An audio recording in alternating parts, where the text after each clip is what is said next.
Hello everyone! Nandito na naman muli si Tipsy Nay. Magluluto tayo ngayon ng simpleng kalabasang gata o ginataang kalabasa. Ang ating sangkap, kalabasa, powdered gata dahil wala tayong mabiglang nyog, luya, bawang, sibuyas. Ganito lang gagawin natin para sa bawang. Tumalsik.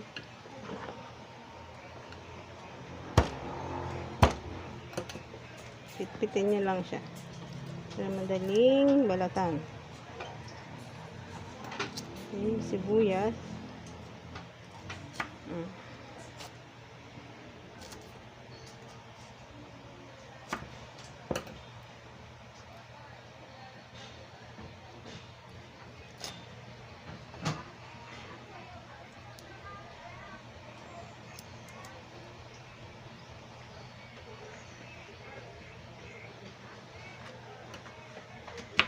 Hawain nyo lang, medyo malalaki lang.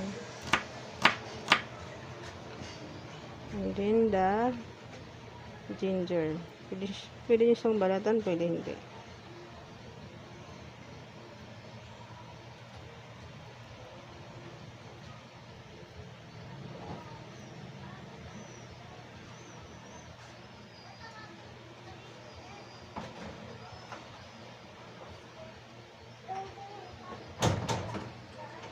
Okay, hiwain na natin.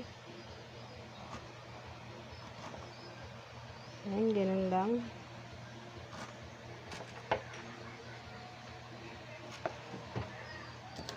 Okay, sunod natin gagawin ay paghalo-haloin lang natin lahat ng ingredients.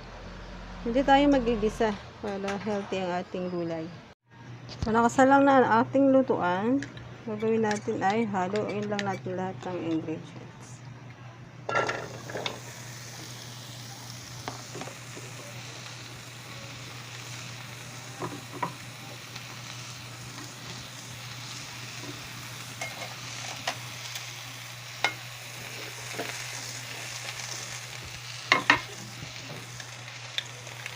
Buhos natin yung kalahating cup ng gata.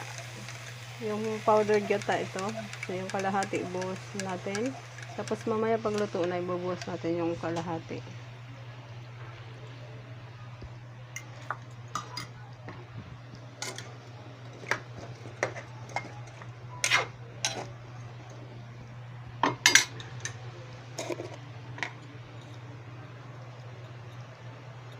Lagyan ng asin.